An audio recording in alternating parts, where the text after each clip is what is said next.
Just for Context, the show where we highlight voices that deserve your attention. So today's guest is a Nashville-based country Americana artist with Missouri roots, a deeply resonant voice, and a gift for storytelling that makes every lyric feel like a lived experience.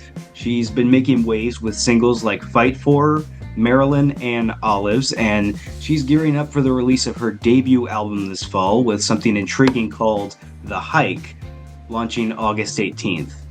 Everyone, please welcome the amazing Emily Myers. How are you doing today? I'm good. Thank you so much for having me. Of course, thank you so much for coming on. I don't know what it is about this podcast that just brings in like the music artist, but it just does. So I love it. That's awesome. That's awesome. So you grew up in Jefferson City, Missouri, and now you're based out of Nashville, and that's kind of a big shift in both culture and music scene. Yeah. Yeah, I imagine your hometown probably shaped a lot of your sound and the way you tell stories. Um, and when you think about that transition, was there a moment where you knew, okay, I'm going to Nashville, or did it just kind of sneak up on you over time? No, there was definitely a moment for sure. And you're right. I mean, I think the funny thing is most people, unless you're one of the lucky ones who grew up in Nashville, most people have to move for music. And so it's funny. I think when you get here, you start realizing like how much of home you bring with you, if that makes sense. And so Missouri is kind of in everything I do. I grew up in the Ozarks area, and just really love that part of the country. Definitely, definitely the things that I write about, especially in country music, is kind of all back home. I was actually just kind of back home visiting my family farm for a reunion. It's like, man, this is where it all started, and you kind of forget that the farther, the more years it's been since you've been home. But yeah, that's kind of where it all started, and I was really lucky. I didn't have a lot of professional musicians kind of in my world. We didn't have a really strong music scene, but I had a lot of people who were very supportive of the arts when I was younger, and saw that I was really into music when I was younger, and so really poured into me and made sure I had a path to follow. And so I was really grateful for that. And for a long time, I actually thought I would probably end up in New York. And then I went to New York City about 2 weeks before I went to Nashville for the first time, and loved it, but was very much like, this isn't where I'm supposed to be. And I ended up in Nashville, not even for music. I was there on a youth mission trip when I was a kid, and I was like, oh, this is where I'm supposed to be. And I think there's something so beautiful about that. Not my first time in Nashville was not for music. It was just to get to know the city and get to know the town and get to know the people. And that was really where I fell in love with it first. And I think there's something really cool about that. Right, yeah, making that leap, stepping into a new city and the competition with it. I kind of understand where you're coming from because I'm from Illinois, and everybody always says, "Oh, you're from Illinois. You must be from like Chicago or something." And I'm just like, "Nope, Yeah, nope. I'm there's from a lot somewhere of else." world. There's a lot of world that's not Chicago and Illinois. I know it very well. Yep. Um, so I wanted to move on to early musical influences, as every artist has some artists that influences their style and sound. Yeah. So while that move must have been a huge adjustment, clearly your voice and style had already had a foundation before you arrived. So who really were the artists that like shaped you in the early days? I mean, I definitely grew up on 90s country for sure. I mean, Rascal Flatts was a big, I listen to that over and over again. Sugarland, who I think you can really hear in a lot of what I do, listen to that over and over again. But also, I mean, Martina McBride, like kind of those 90s country artists for sure. But then I also listen to a lot of Adele, Sheryl Crow, and Bonnie Raitt. I mean, I always think Bonnie Raitt is kind of the North Star for what I do. I would definitely, yeah, those are the ones that come to mind. Yeah. Am I basic for saying that I like Rascal Flatts because of Life is a Highway? I, Hey, I think a lot of people do. It's a great song. I grew up on that one. I know. Yep. Me too. So, do you think that you still hear those influences in what you're creating now, or is it kind of evolved to its own style, like kind of away from it over time? I can't speak to other people, but for me, one of the reasons why I felt like I needed to do songwriting and being an artist specifically is because there always felt like there was an aspect that was my own that I hadn't quite heard someone else do. So I can definitely hear Adele in what I do. I hear Bonnie Raitt, I hear Brandy Carlisle in what I do. I hear people who I love in what I do, but there's always been something about it that has always felt like, oh, I haven't heard that yet. And honestly, I think if I didn't feel that way about the kind of music I make, I don't know if I should be doing it. And I think that's a really important thing for artists to own is, hear your influences and love your influences. And you can definitely hear them in my stuff, but there's also something that's different from them too. Yeah, I was gonna say when I was checking out your music earlier before this, trying to get myself a little bit more familiar, I actually said out loud like, she kind of reminds me of Adele actually. Like I kind of, so that I could definitely I see love that. that. Yeah, Yeah, I I mean, mean, I yeah, had somebody tell me, they said you're like country Adele. I country think that's really Adele. true. Yeah, I love Yeah, what she does. I think it's really cool. yeah. She's a great artist to be compared to. Yeah. If I was a music artist, I would rather hear, "Oh, you remind me so much of Freddie Mercury," instead of, "Oh, you remind me so much of like R. Kelly," and I'm like, "Oh, okay." I would, I'd like to take the good one. I love that. Um, Yep. so, I on the flip side, have you ever had like a song that you loved but had to like set aside because it didn't like fit the bigger picture or anything like that? Oh yeah. I mean, I do a lot of songwriting for other artists. And so I think luckily there have been some songs that I've loved for myself that maybe didn't work for me. But I've been lucky that I've been in rooms and written songs that I absolutely love, but it was for somebody else in the room. And I actually just have a song it came out today of a song that I love, and my friend cut it, and it doesn't fit me at all, but it was perfect for her. So I get a lot of those moments, and luckily, like a lot of times you're able to find homes for them, or maybe it's not on this record, but it might be on a future one. So it's never a sad thing. It's just there's a feeling of like, oh, it's just not right, and that's okay. Yeah, about to say yeah, because whenever it comes to actual songwriting, it's very easy to. I mean, you're obviously, everybody says you're your own biggest critic, and I think that can definitely be like a good judgment of like whether a song really fits like your style or not. Yeah. Um, so yeah, I can definitely hear a lot of the influences that you had that you mentioned, like in some of your songs, like Olives and like in Maryland. It feels very personal. So like when you sit down to write, do you start with a lyric or melody or something, or is it more about like capturing a feeling? I typically always have something. I typically have something that I'm working off of most of the time. I carry around what I call a hook book. It's just something on my phone where I'm always jotting stuff down. And so a lot of times when I sit down to write, I'm looking through that and just kind of letting my gut tell me which one I'm interested in diving into. So typically there's always at least a title or a melody or a concept that I'm kind of trying to work through. Right. So is there like any songs that like mean a little bit more to you than the rest of them? Like how did it go from like just an idea to the finished track we hear, like whatever that song is? Yeah, Marilyn is probably the one that I think has the most meaning to me. Growing up in the arts, it is a really competitive world, as you know, but it's also a very image-based world.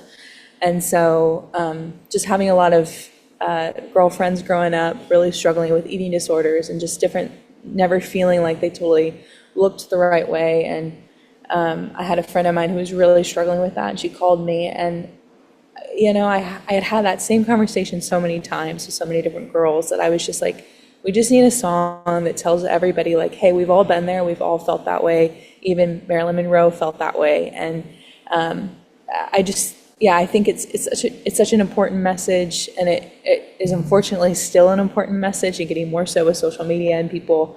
Yeah, I just that's probably the one that I always go back to.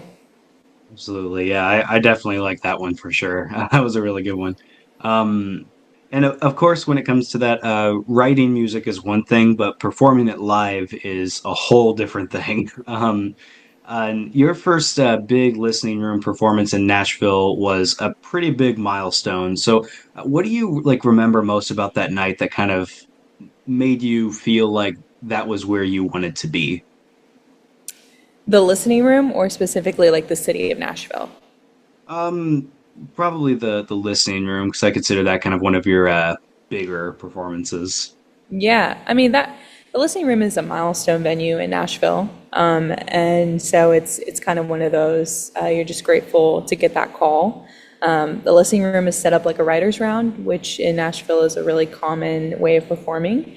And so typically one person books that show, and then you get a call from somebody and said that you typically write with or perform with, and they say, "Hey, we would love to do this together." And so it was really fun. We got to do that show with a lot of good friends and share a lot of songs that we had written together.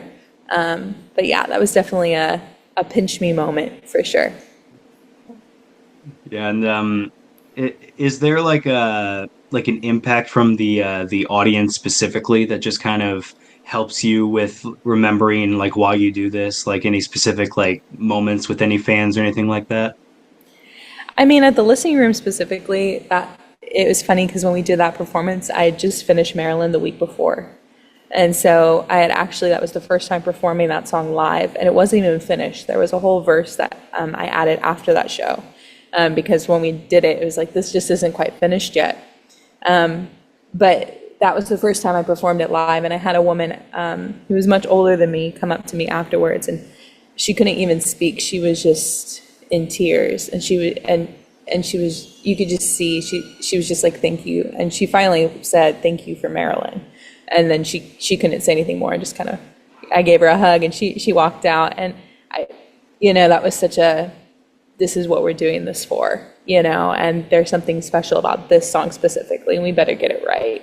But yeah, yeah. That's awesome. And taking like a figure like Marilyn Monroe, and like everybody likes to think of Marilyn Monroe for her like her modeling or her entertainment stuff, but a lot of people don't really bring up the like how like sad she was from all the issues she had to deal with throughout her life. And I definitely appreciate myself. I appreciate how you kind of put that into words with your songs for sure. I definitely like that. Yeah. Thank Um, you. I appreciate it. So fast forward to now, and your latest single, "Fight For," has this powerful kind of an anthem energy. So what what would you say sparked that song for you? Well, there's a saying, love is worth fighting for. And I am, I have been through a pretty toxic relationship, as we all do. Um, and I had just met my husband at the time. We had just started dating, and he was the opposite. He wasn't, I think that other relationship was all these crazy highs and crazy lows, and I thought that was what it meant to be in something passionate. That's what love was supposed to be. And I met my husband instead, who was kind, and it was always steady, and it was always safe. And I really think of that song as like it's a choice. Like, what kind of love do you think you deserve? What kind of love do you want? And I just always came back to that saying of, do I really think love is worth fighting for? And I was like, no, I think if you're constantly fighting for a relationship and you're constantly fighting to make something work, it probably just isn't supposed to work. And that was a lesson I had to learn the hard way. And I think a lot of people go through that. And yeah, that was kind of the thought behind that song. It was a song I needed, and so I thought somebody else might need it too. Yeah, that's pretty powerful. About to say, yeah, Yeah, that's something a lot of people can relate to. I myself, yeah. I don't bring it up a lot, but I've had like toxic relationships as well, and I can definitely relate to that. Like, if you're trying really hard to fight to make a relationship work, then it's not worth all of that effort because it shouldn't take that much effort. So that Yep. I'm really glad that that has that meaning actually. That means a lot to me. Yeah. Um, Yeah. so, on the topic of that and other songs, how do you know when a song is finished? Because I've talked to a lot of artists who say, "Well, it's never finished," and I didn't know if you had like a different answer for that, like if you know when it is finished or anything like that. I don't think I fall. I know people who feel that way, and I understand why they feel that way. I personally don't. I think when something isn't finished, it's typically nagging at me, and I can't stop thinking about it. And there's a feeling, and for me, it's just a gut feeling of, oh, that story's done. Like I've said everything I wanted to say. And something I love about writing songs is they're short, they're 3 minutes, they're really formatted. Like it's like a puzzle that you're trying to put together, and every line counts and every note counts. And just when I feel like I get to a place where it kind of just locks in, you can just kind of feel it, like, and you can feel it in the room when you perform it live for the first time.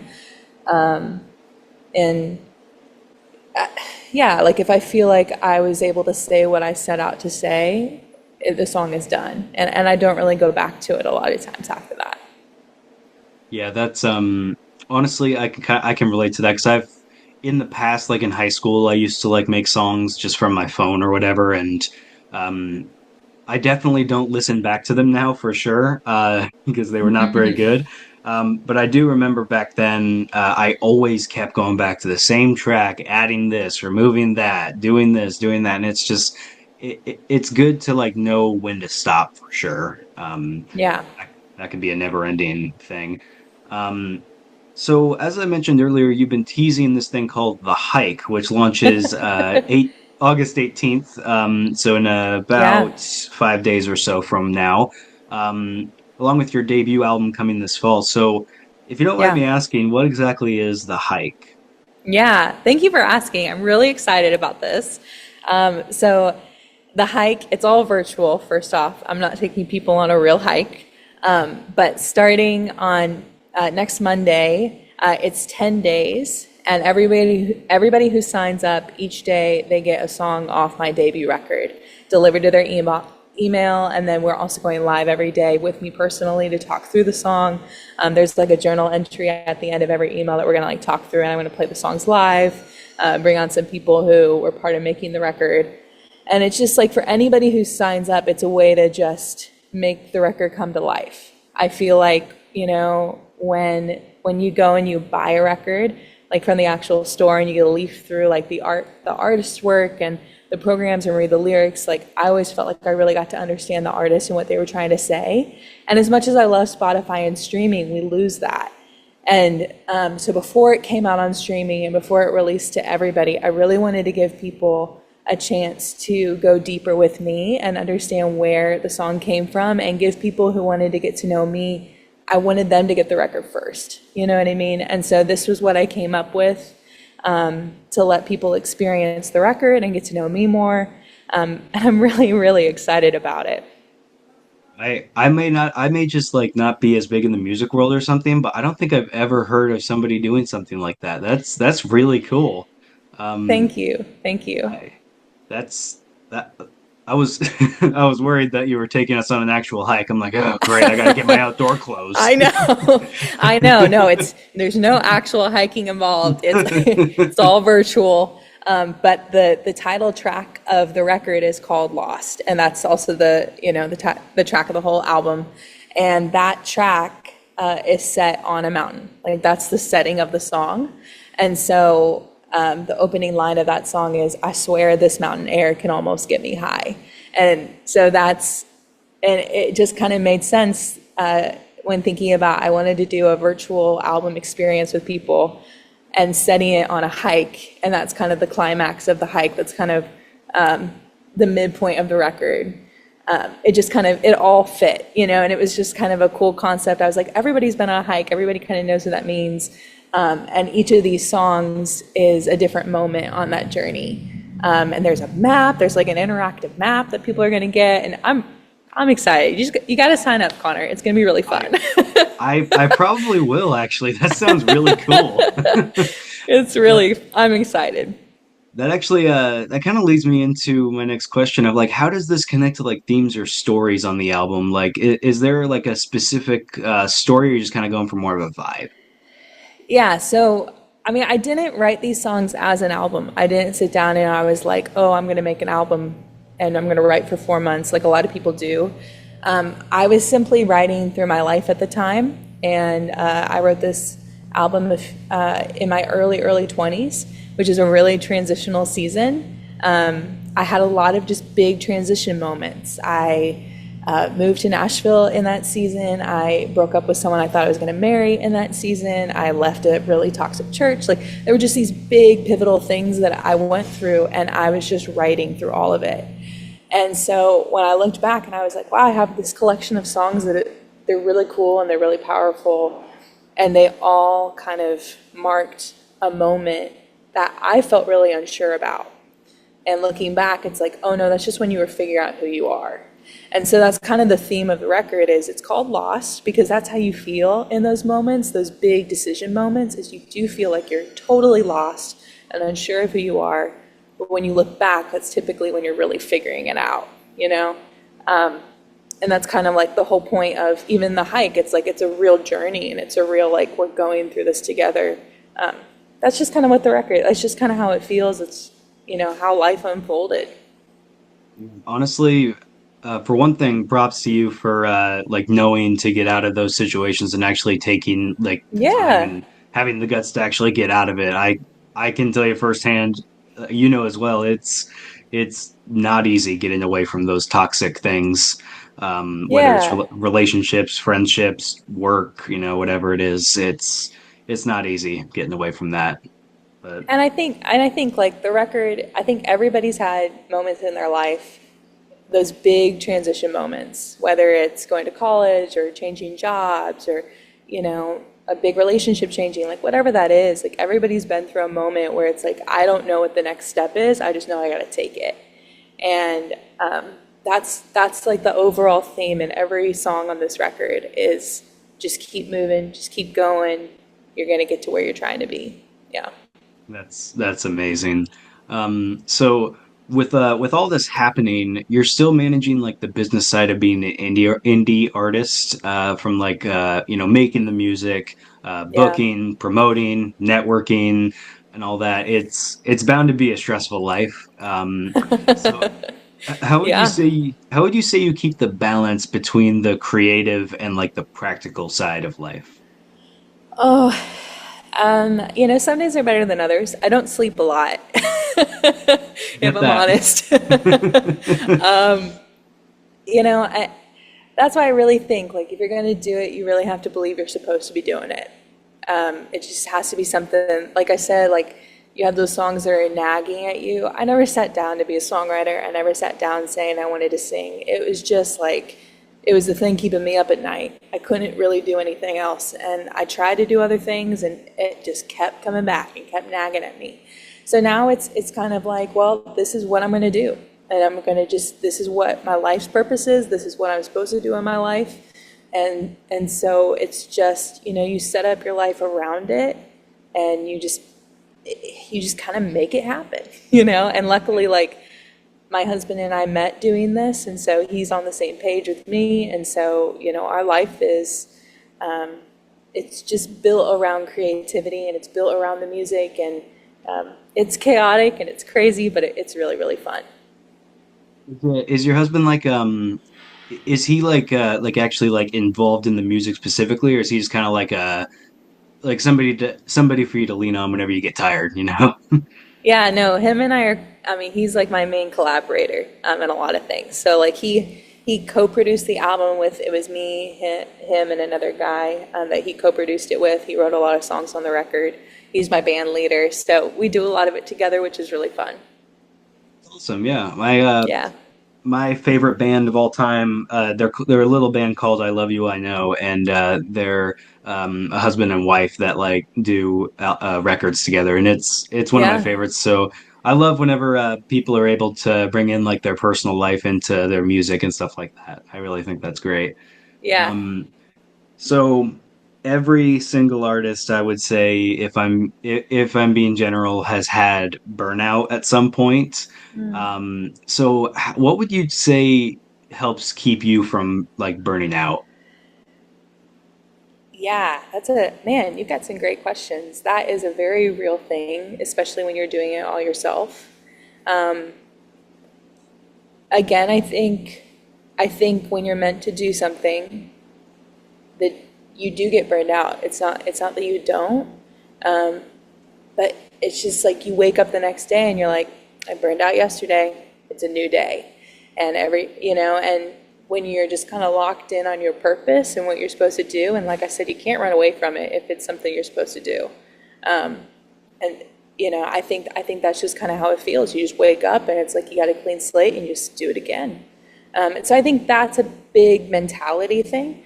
And then just the practicality of burnout.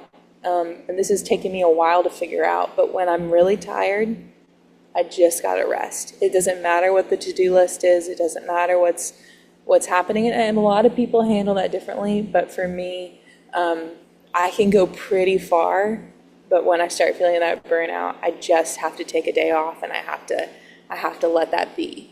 And if I don't, it just doesn't go well. I think you have to figure out what that looks like for you. But for me, that's totally turning all the electronics off. That's getting out in nature. That's taking a day for myself. And then it's kind of funny. Like if I do that and I listen to myself, then the next day I'll get back up on the horse again. Well, good, because now I feel better about taking time away from doing homework now. I can justify it. I'm a Yeah, you senior in do. college, so Yep, that's life. um, time for me to be a job interviewer instead of just a regular interviewer. Where do you see yourself in the next few years? I mean, um, I think it's all the same, just bigger scales. I'm seeing a lot of people. It's been so amazing to watch how many people have signed up for the hike already. We have a couple hundred people signed up. I'm really pumped about that. Um, and just seeing people get involved, seeing a fan base start to grow. That's what I want to be doing in the next 5 years. We just want to be playing bigger venues, giving more music to people, giving. I just always want to be the artist where they're like, "Whoa, she just gives me so much more than I could ever ask." Like, there's so much music, there's so much to get involved in. You know, yeah. Does that make sense? Like, just more Yeah. shows, more music, more doing what we love, um, as much as we can. Absolutely, yeah. And that actually kind of leads me into like okay, so you've already performed on some pretty great stages, and every artist like has aspirations of like oh I wanna do what Kevin Hart did and sell out a football stadium, or I want to play at Madison Square Garden or something like that. What would you say would be like your big dream stage that you want to perform on? The Ryman. Yeah, the Ryman in Nashville. To me, honestly, that is probably the biggest dream. Like, it's probably even over like winning a Grammy or something. There's just something about that room. Like, the shows that I've seen there they're the best shows I've seen. You can just tell how much that venue means to the artist, the history there, the history here in Nashville of that room, but also just like, I mean, everybody's played there. Like, everybody that I consider to be a hero has played there.